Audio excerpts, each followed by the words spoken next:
Huwag mong gawin ito, ang 5 bagay na kasalanan na humahadlang sa iyo mula sa pagpasok sa kaharian ng langit. Ang 5 kasalanang ito ay hindi mo dapat gawin, kaya mag-ingat ka at dapat mo itong malaman dahil napakaraming mananampalataya ang nawalan ng pagkakataon sa kaharian ng langit dahil sa mga kasalanang ito, lalo na ang ika-4 at ika-5.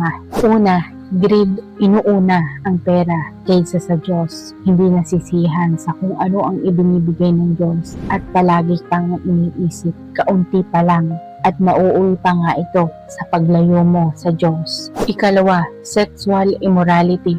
Alam mong hindi ka dapat tumingin, pero tumitingin ka pa rin, lumalabag ka sa hangganan ng usapan. Nag-iimbak ng maruruming pag-iisip at sinasabi mo na mahal mo ang Diyos pero sa puso mo pinangungunahan ng pagnanasa.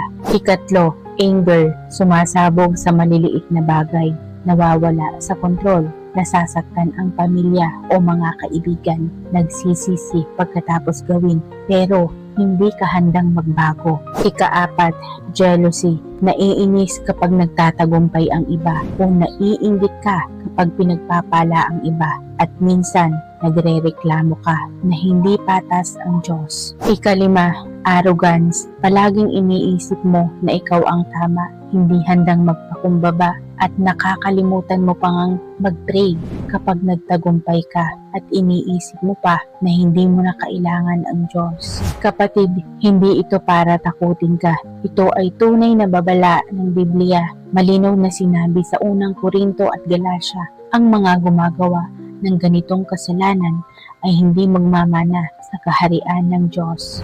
Kung nais mong malaman kung paano makalaya mula sa mga kasalanang ito, mag-amen, mag-iwan ng comment at makipag-ugnayan sa akin.